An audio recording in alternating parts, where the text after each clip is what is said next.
And speaking of, going to the last segment that it is that we just did. Some of these authoritarian leftists that we've seen who have spread doom and gloom on their little platforms, again, a lot of it has to do with saving face. Chris Hayes on MSNBC talks about what he quotes as, at least on a tweet, the weird reality for vaccinated folks, and they're going to blame it on the Omni-Man wave and the Omni-Man variant. But let's listen to Chris Hayes real quick. Nearly 66% of the eligible population. That has transformed the risk level and experience of the pandemic for the vast majority of those people.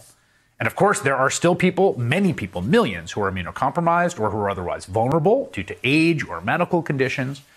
But for the people who don't fall into that category, and we're talking about, 150 million people, maybe or more, those people who are vaccinated, particularly those who are boosted, the risk, the personal risk of being exposed to this went from something that we hadn't really dealt with specifically like this before in our lifetimes.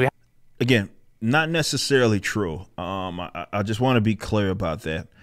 This has been experienced. There has been epidemics. There has been pandemics that have existed over the course of the last, several that have existed since the year 2000. When you look at OG SARS, you look at the swine flu and Ebola. And like with Ebola, that was way more deadly than what this shit ever was. It's just the difference really is that there wasn't like this sort of reaction in the way that it is now, where people would freak out. And definitely. So, yeah, that's the part, if there's any part of it that we never seen anything like it, it's the reaction. And this is something I've been consistent on for a very long time. The reaction is what's unprecedented because we've never done that where we mass test people that aren't even fucking sick for something that has a 99% survival rate and has had one over the course of this entire pandemic. Hadn't quite had an illness this infectious and this possible to cause serious illness. Again, something that's not true. I know that they're looking at it from the standpoint of, okay, it's not that infectious, or it is infectious rather, but that's mass testing. Right. That's why the pandemic looks is in the scope of what it is, specifically because of that. Could you imagine, and not, again, this isn't necessarily news, but could you imagine if we mass tested for the multitude of other things that exist out there? A lot of y'all will be carriers of so many different forms of bacteria and viruses, what have you. It's just for this, we mass tested people specifically that weren't even sick, have no symptoms whatsoever, yet you still test them. So, of course, you get to say, well, it's that infectious. Well, again, I'm willing to bet if you tested for some of the other, epidemic, pandemics, and the viruses that those were generally associated with en masse, you probably get a lot of it. Look more like the flu. And the flu, of course, can still be dangerous. And this is the funny part about it. I'm going to rewind it just a little bit. I'm going to let them finish. But you remember that used to be blasphemous. If you compared this shit to the flu, that was blasphemous. These people thought that if you made it akin to that, definitely earlier in the pandemic, then you were a goddamn criminal. And now they get to say it freely. Oh, well, this shit's a lot similar to the flu. More like the flu. And the flu, of course, can still be dangerous, kills tens of thousands of Americans every year. But we don't orient our lives around the flu. Again, not news, Chris Hayes.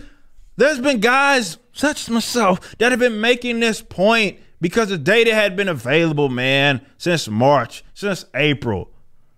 That, yeah, there's something that's similar. It's called the fucking influenza, man. And yeah, despite that killing thousands of people throughout the year, we didn't stop our lives. Now you see it. Congratulations, man, for finally arriving to this shit 2 years after the fact. So that's closer to the level of risk that, 200 million Americans or less than that are now dealing with. And then when you add in the sheer exhaustion many people feel, and I don't have to tell you this, I'm sure, because you're just feeling this yourself, many of you, with the lengths of this disruption in their lives, obviously the politics of the pandemic are just completely different than they were earlier in the pandemic. And I don't think that says what he thinks it says. That tells me that, okay, now because you got a result that you got maybe 2 years or 2020 or so, it's now okay to acknowledge the actual other ramifications that may stem from all of this overreaction that it is that we have. I don't think, to me, that's an admission as far as I'm concerned. Nonetheless, he's not the first one to do this. We've heard even, what's that potato head, Brian Stelter over at CNN basically say some similar things like, hey, looks like we're going to be living with this. Is this the way? It's like, yeah, it was the way a long time ago. Now, what they're going to try to do is save faces, try to point to the vaccinations, even though, again, going back to the previous segment, we saw that cases are higher than they had ever been. Daily case rates are higher than they had ever been. We've reached a record despite all of these, or what was it, 66% of people being vaccinated. Look, man, all I can say is just don't forget these guys' names. Don't forget who it was that they are, what they said. And I do believe that it should be rubbed in their fucking faces. And a lot of these actually guys, again, they belong in prison. A lot of these guys belong under the goddamn prison. You just watched a clip from my podcast, For Canon's Sake. Catch us live at 12 p.m. throughout the week over at youtube.com/YoungRipper59 and follow us over at odyssey.com/@YoungRipper59. If you want to watch the entire video cast after the show is over, just be sure to become a member on the YouTube channel. Of course, the full audio portion of the podcast is available for free on all major digital platforms, or just visit forcanonsake.com.